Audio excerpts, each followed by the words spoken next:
Welcome to Invisible Glitter, the podcast for women aging with attitude and sparkles.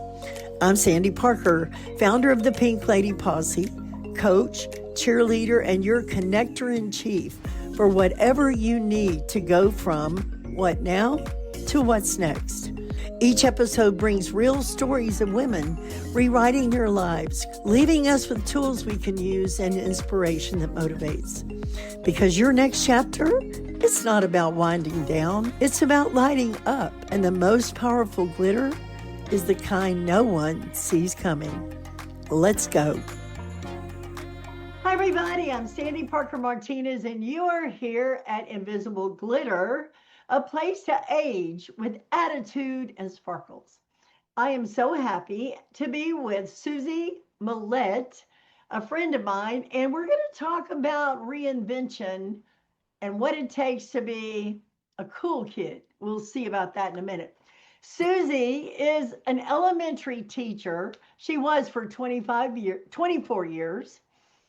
And then I heard she retired, sold her house, moved to Austin, and got married at 61. So we're going to hear about that in just a minute. But why I want Susie here.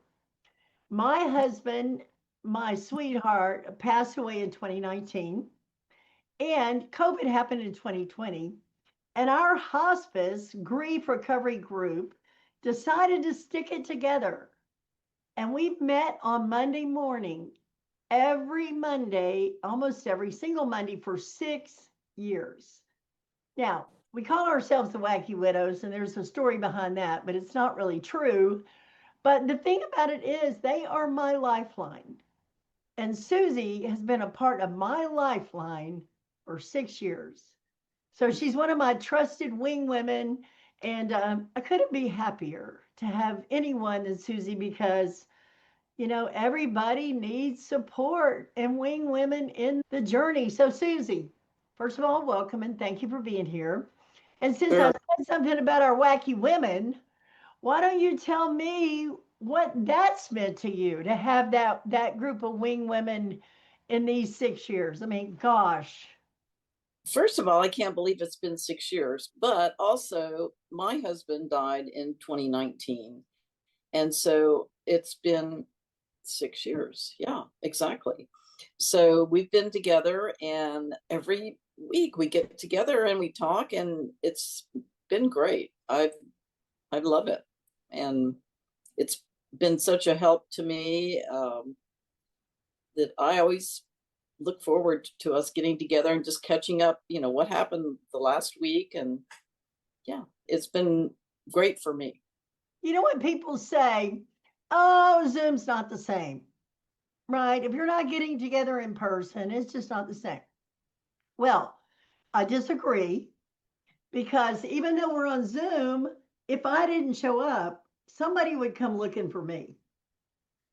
So I know there's a place where I am seen and heard and belong, and I have a sense of community and connection, and that keeps people alive, really, because loneliness kills, belonging heals. So what we're going to look at is some occasions in your life, Susie, where you had to reinvent yourself.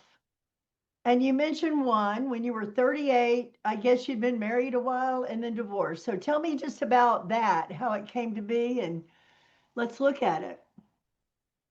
Well, yes. I got married to a man that I met in college, and we got married. I was probably about 24. You know, I don't even remember. I think I was about 24. We got married, had 2 children,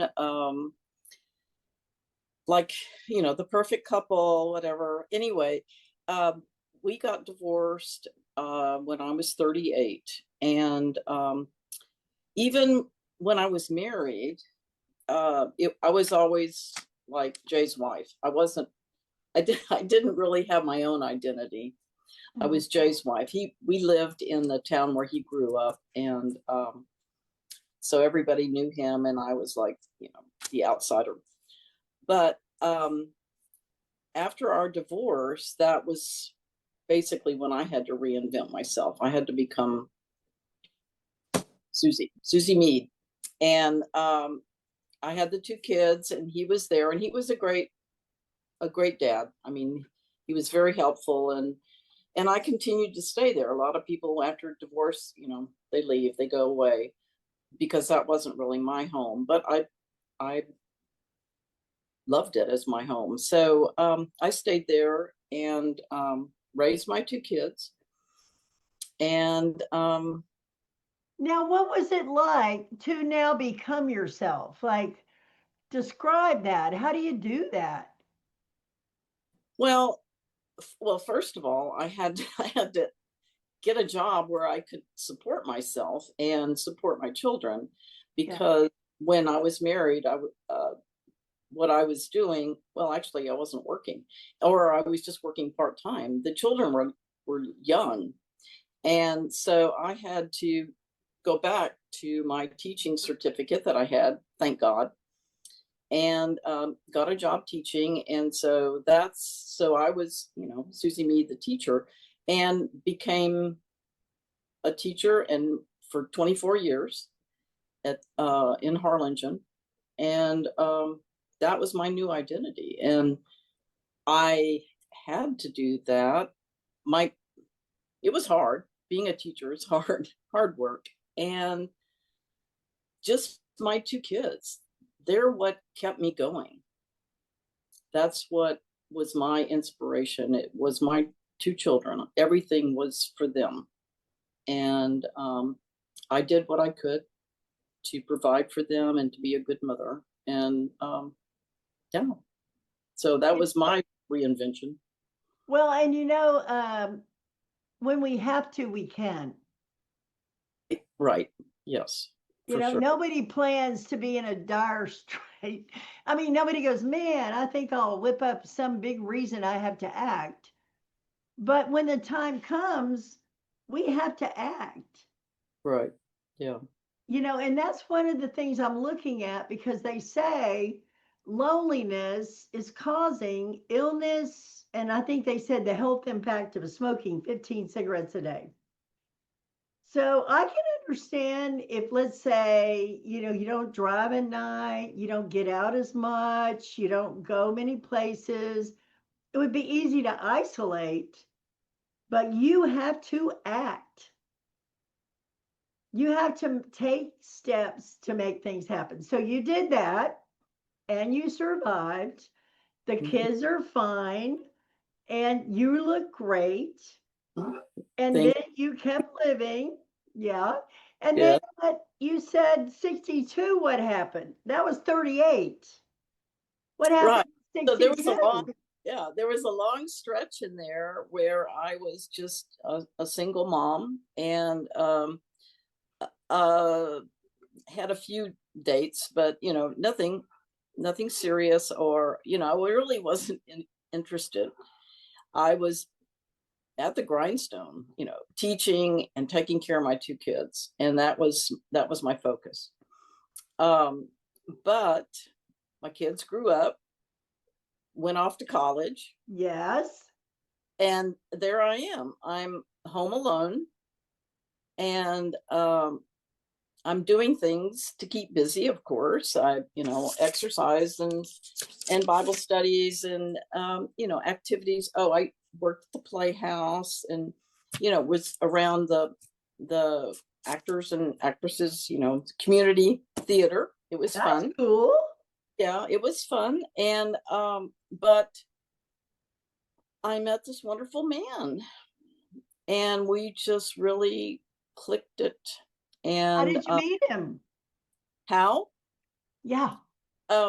we had mutual friends. And funny thing, I had been praying for, I don't even know how long, but praying to meet a man, praying that a man would come into my life who would make me laugh and make me happy. And I was in the grocery store, and this friend of mine said, "Hey, I got a friend who's coming into town. Would you like to meet him?" And I said, "Yeah, sure, why not?" And we just really hit it off. And he was not from Harlingen. He was from Austin. And so he started coming like every weekend, driving from Austin or Houston. He had to go to Houston also. And so he'd go to Houston, and then he'd drive down to Harlingen almost every weekend. Yeah. And yeah, we just fell in love, and it was wonderful. Yeah.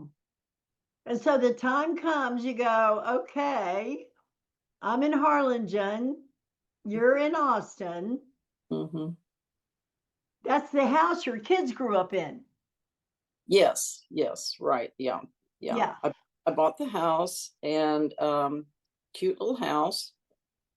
And so he gave me a ring. He wanted to get married. And so well, he wanted me to come up to Austin. I said, well, hey, I'm not coming up there selling my house, retiring from teaching without a ring. And so, yeah, I got a ring, and I retired and moved to Austin, sold my house, and moved to Austin. And everything just fell into place. It was, yeah, it was hard, but he helped me. He was, like I said, a wonderful man. And he helped me pack.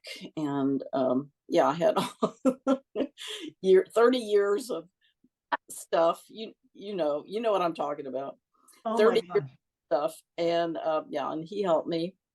And so that was wonderful. And so that was a reinvention of myself again, moving up to Austin, where the only person that I knew in Austin was my daughter, who was married. And she, get this, her house was about a mile away from his house. Oh, come on. They were in the same neighborhood. Yeah. I mean, no way. That's why it was just like everything fell into place. And it was like, God, you have sent me this man, and he's in Austin, and he lives close to my daughter. And yeah, it just was unbelievable. So yeah. Now, let me ask you a question, because that brings up a great point. When breadcrumbs are kind of on the path, right? Like you see these, he's in the neighborhood with my daughter, it takes trust. Some people can go, what a miracle. You go, yeah, it's a miracle, but I got to move my house. Like, you got to really gamble a little bit, right? Don't you have to sort of throw it out there and go, I'm in? Oh yeah, exactly. I mean, that was a huge leap of faith. Exactly. And I did it. And well, I just felt like, this this is here, that I've got to grab it. I've got to take this. This is something that I need to go for. And for my happiness, for my future. And yeah, maybe it's not going to work out. Maybe it will, but in my heart, I felt that it was going to work out. It was going to be good. It's funny, when I married Rodney, I was 39. I wanted to be married all my life, have a baby. He showed up, and I'm like, I used to use the phrase, it's like I was brought to the promised land. And now I'm afraid to go in. Like, what? So we get sort of prepared for what we think's going to happen. And then when it happens, sometimes it's still an act of courage to allow or to accept or to go. Yeah. What I did was I sort of measured the what ifs. What if he was the man for me and I turned it down, compared to what if he wasn't? I could always go back to where it was. Like the gravity of the negative choice was definitely on the I'm not missing this one. Mm-hmm. Yeah. So I wanted to have a baby. I was 39. He was an amazing dad. I'm going in. Mm-hmm. It still takes something. Yeah. To You make have that. to go, me, myself, and I. we're going in. Mm-hmm. So Yeah. then you went in. Now you've lived in Austin how long? How long have I been in Austin? I've Yeah. been here since 2008. So years, right? Yeah. So that's 17 years. Yeah. And is that the house you lived in with Charles? No, we no, no. His house was teeny tiny house. And yeah, it was just him by himself. And it was very small. And no, no, I No. wanted a house. I wanted our house. I didn't want his house. I wanted our house. Yeah. Yeah. So that took us a few years, couple of years to decide where we were gonna buy. So yeah, so I came to Austin in 2008, and we got this house in 2011. So yeah, it took Well, us. I have stayed at that beautiful house, and it is a beautiful house and a lovely place to be. And Thanks. thank you for having me. And you have been there now, and he did, in fact, pass away in 2019. Right, right, yes. And Then, first of all, this is not a show about widowhood, but that is the biggest reinvention I've ever been through. mhm, And I would just say, without getting, too in the woods about it, because it's a painful topic, what yeah. would you say about it? Like, what would you say about how now to go forward? Well, yeah, it's because I had to care for him for a while, and so that was, all the focus. And so then it was like, okay, now it's just me. And you know, where do I go? Where do I go? What do I do? Um, how do I live? How do I continue on? And you have to think about, okay, what are you ready for? What brings you joy? What is it that you want to do with your life now that this is what you've got? And and then just go for it. Figure out what it is that you want to do. You sure don't want to just sit in your house and, like you said, be depressed and not be active and not be around people. And yeah. Of course, Yeah. our husbands passed away in 2019, and then COVID happened. Yeah, yeah, which was So talk a about shock to everyone. alienating and isolating and all. There's such a liminal space. Like the whole world was in this topsy turvy land. I was already in topsy turvy land. Right, right, yeah, Now the whole world's in topsy turvy land. right. But, I think sometimes it's wise. I use the analogy of a jigsaw puzzle. If you were to take a I think it's a jigsaw puzzle, right? The ones with 1,000 pieces, and throw Yeah. it in the air and it lands in a pile, what do you do? Well, you take one piece and give it a spot, Hmm. and then maybe find a few corner pieces. Okay, like Wacky Widows for me is a corner piece of my life. I know where it is, where it goes, and it's going to happen. So having that stability of, spaces where you can count on really, and in COVID, I don't know what I would have done without you guys. So even if you're in the most upheaval you've ever been, you can always find one piece. Make the bed, have your coffee. I have a funny story about Susie. So we have these coffee mugs that say Wacky Widows. And I was in her house and she was making coffee. She goes, "Do you want this mug?" It said Wacky Widows. I said, "Yeah, I love that mug." And she goes, "Just have coffee in." I was like, "Okay." So I got my own dang mug I have my coffee in that mug almost every day. So I think actually finding the corner pieces of what makes your life, gives you some regularity. Like I know you, don't you do yoga? You do some other things, right? You're involved in church and Yes, yes. Yeah, I keep active. I go to Pilates, I go to dance, I do Zumba, I do yoga. Yeah, go, yeah, girl. yeah. All right. So Frenchie from the movie Grease, the real Frenchie, sent me a pep talk for the Pink Lady Posse.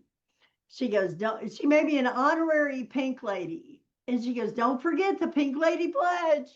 You got to be cool. You got to act cool. You got to look cool. I'm like, I'm 70 years old. I mean, I'm 60. I'm 69, but I'm like, we're all now a little older. So what does cool look like? So one of the things I want to do every time we have a podcast is say, okay, so what's cool? What looks cool to you? And how do we stay cool? And you had some good examples. So tell me about being cool in the land of Susie. Okay. Well, my latest cool thing that I feel like is cool is I think it is. I went to see Justin Timberlake in concert, and I asked all my friends. I bought 2 tickets, okay, because I like him. I think he's cute, and I like his music. So none of my friends, 70-year-olds, uh, really wanted to go. So I asked my stepdaughter because she's just turned 40, and I thought, oh, this is her age group. Maybe she'll go with me. So, oh man, she just jumped at it. And we went to see Justin Timberlake. And I was looking around to see if I could see anybody my age. And no, not really. But I had the best time. It was so much fun. And it was a great concert. Yeah, that's one Yeah, thing. that's Yeah, awesome. yeah. I felt pretty cool being there. What's the other thing? It's Oh, okay. so Yeah. Well, just last weekend, I went with a friend.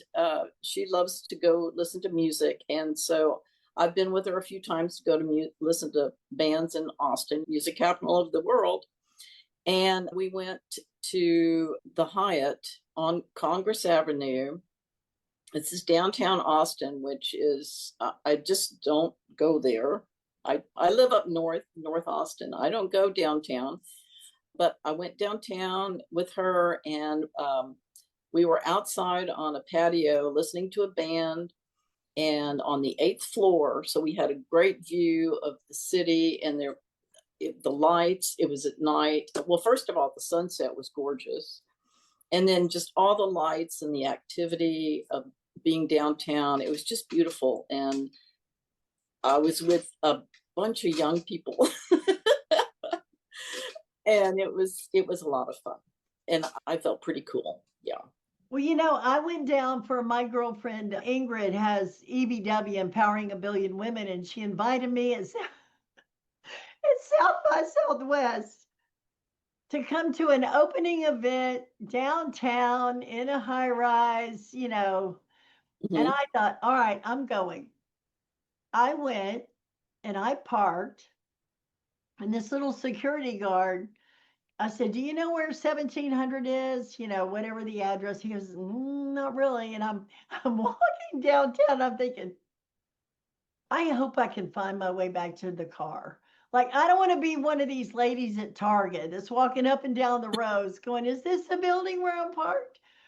And when I got there, I'm the only one over the age of 45, I'm sure. Yeah. And, they gave me a chance to say, does anybody have any questions? And I said something like, yeah, who is here to make a future for women 50 to 90? And if they were here, what would you say? And one of the ladies that was on the panel said, I would say thank you. It was so cool. I was like, God, can I find my way back to the car?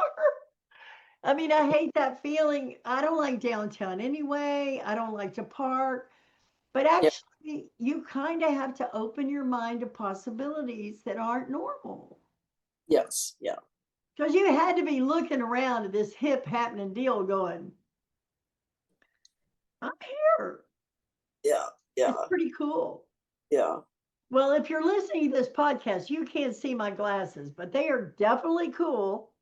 And if you go to Pink Lady Posse, you're going to see me in my glasses because this video will be there. But, I think it's just important to open our mind and not get stuck in a rut of what's so easy to do. Not that we have to be cool, we already are cool, right? And just live a great life. Yes. So, one final thing, Miss Susie Millette. Yes. Did I pronounce it right? Yes, you did.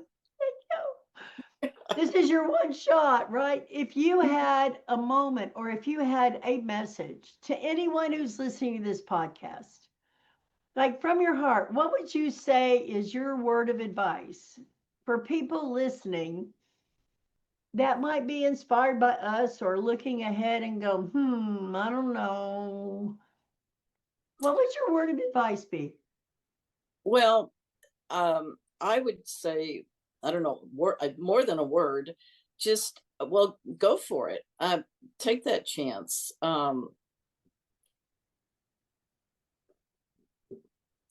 Just think about what makes you happy and what you want, and go for it. Just go for it. And if there's difficulties, if there's going to be difficulties, there's going to be disappointments, there's going to be the backside, but just look at those as blessings for growth and learning, and just And being you. Don't be afraid. Don't be afraid. Well, you're a witness to reinvention, to courage, to going for it. And you know what? In the end, all we really have is us. I mean, it's nice to have a bunch of people around you, but it's our life. And I was looking it up the other day, and it said for the average woman who's 60, of course, I'm older than that, but the average woman who's 60, they have 26 more years, actuarially speaking, 9,560 days. That's more days than it took to have a baby, raise a baby, and get the baby out of the house. Yeah, it's a lot of years. A lot of years. Yeah. To sit and do nothing, right? Yeah. I mean, come on. If you sit and whittle away, somebody said our legacy is not what we leave behind, but how we live going forward that people can imitate. And so anyway, Susie, Millette, thank you so much for joining me. And you'll see this on a podcast coming near you, Invisible. Yeah. Always enjoy talking with you, Sandy. Thank you so much. Okay. Bye. Thank you so much for being with us at Invisible Glitter for women aging with attitude and sparkles. Go to pinkladyposse.com where you will find replays, links, and show notes. Want to know when the new episodes launch? Be sure and sign up for the glitter list. So join us and enjoy being linked into our community of bold, brilliant women who are redefining their next chapter together. Invisible Glitter is free to listen to and a proud founding podcast of the Liminal Network. Please rate and review the show on Apple Podcasts, Spotify, or wherever you listen to your podcasts.